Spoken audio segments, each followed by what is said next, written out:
personality development very important to understand for our field is that obviously we have the possibility to target personality and personality development in a very important period during life. However, we also need to understand that personality development doesn't terminate with the age of 18. So personality development is an ongoing process, probably through the whole lifespan. And that's also what we know nowadays about personality disorder. You know, you can develop personality disorder, but you can also basically lose a personality disorder again. And from the perspective of personality development, I think it is very important that that is a fluent process that we can also target with interventions. Well, actually, we are more or less sure that borderline personality disorder probably develops much earlier in life. When we talk about emerging borderline personality disorder, we often talk about emerging symptoms of borderline personality disorder such as self-harm, suicidal behavior, severe risk-taking behavior. These are the behaviors that often lead young people to access mental health services, and that's why we often speak about emerging borderline personality disorder. However, the basic traits of personality disorder, the unstable patterns of interpersonal relationships, of identity development and of emotion regulation, they often occur much earlier in life, and retrospectively at least we can often find in adolescent patients that they have had these difficulties for many, many years. I mean, that is certainly something that we still lack. We lack developmentally adapted criteria for personality disorder, particularly with regards to borderline personality disorder. Criteria such as self-harm or impulsive risk-taking in terms of substance misuse or things like that, they are obviously not developmentally adaptable to young children. However, I think the new ICD-11 approach that reduces personality pathology mainly to the two dimensions, interpersonal functioning and identity, will enable us to then define those constructs for different age groups. And I'm pretty sure that we'll then one day also be able to define developmentally adapted criteria of maladaptive personality functioning for each age group. I advocate for early intervention in borderline personality disorder mainly because the long-term effects of an enduring and long-term diagnosis of borderline personality disorder are very severe. We know that the loss and decline of psychosocial functioning and quality of life at one point in life becomes almost irreversible.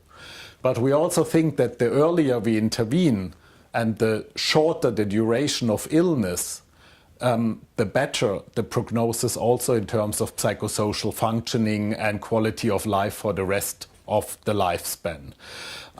Very important for early intervention is that we probably still need to find treatments where we can go earlier in life. Most of the disorder-specific treatments nowadays have been developed from adult treatments. They have been adapted to adolescents. That works quite well until the age of, down to 14. But I think that the next step that brings us to even earlier intervention needs to move to also more developmentally adapted treatment approaches for borderline personality disorder.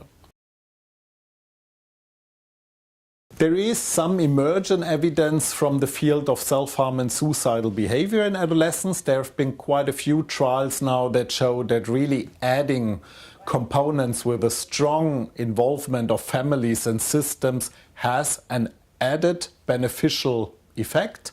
There is no clear empirical basis to justify that for borderline personality disorder in adolescents, but I would guess that the younger the children or the adolescents are that we want to treat with early intervention, the more family involvement and systemic involvement will become beneficial as an add-on.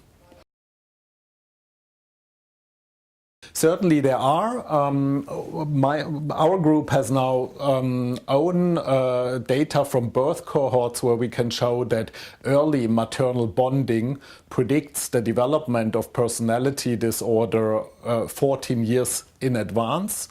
And there's other growing evidence from longitudinal studies that show that also parental mental illness, parental borderline personality disorder itself, parental experience of childhood maltreatment in their own childhood can precede and can serve as a risk factor for the development of borderline personality disorder. Own data show that different temperamental traits may serve as either risk or protective factors. For example, children with a temperamental trait that is less outgoing, more shy, harm avoidant, more related to kind of being introversive.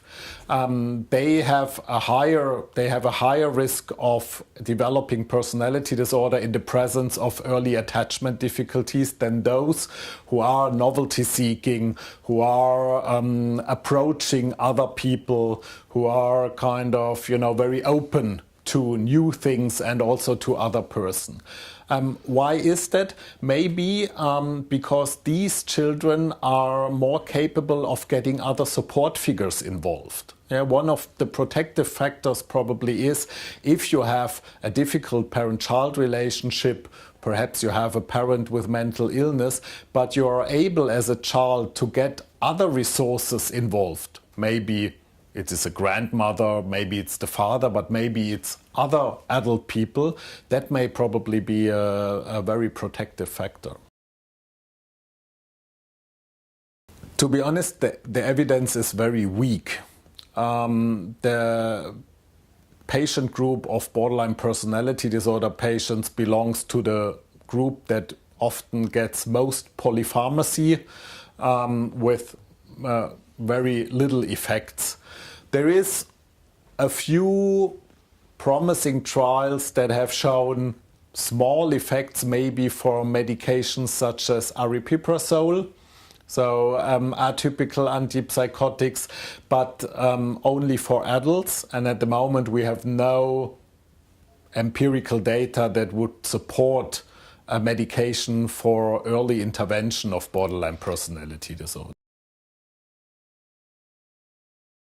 So at the moment, our policy is that we treat comorbid disorders with the respective, according to the respective guidelines. That means if adolescent borderline patients have major depression or have severe anxiety disorder, we would also consider a medication for this, but we would probably not consider those kind of medications for the early intervention of borderline personality disorder. We always need to keep in mind that one of the most important aims and goals for treatment of BPD is to increase self-efficacy and to increase responsibility and the taking on of responsibility of the adolescents for their own illness and for their own behavior. And sometimes, and that's what we need to keep in mind, is medication can also interfere with this ultimate goal. So my advice would be to be very cautious with medication in this group, and really do a very careful indication of pharmaceutical treatment. And then if, kind of comorbidities are severe and can be treated with medication according to these guidelines, that's justifiable. Early intervention of borderline personality disorder, which means that we need to get the diagnosis out to patients and families. We need to work on destigmatizing the diagnosis, because that's one of the major problems that we still have with the disorder, and we need to work hard on better understanding the developmental pathways, but also the treatments for borderline personality disorder.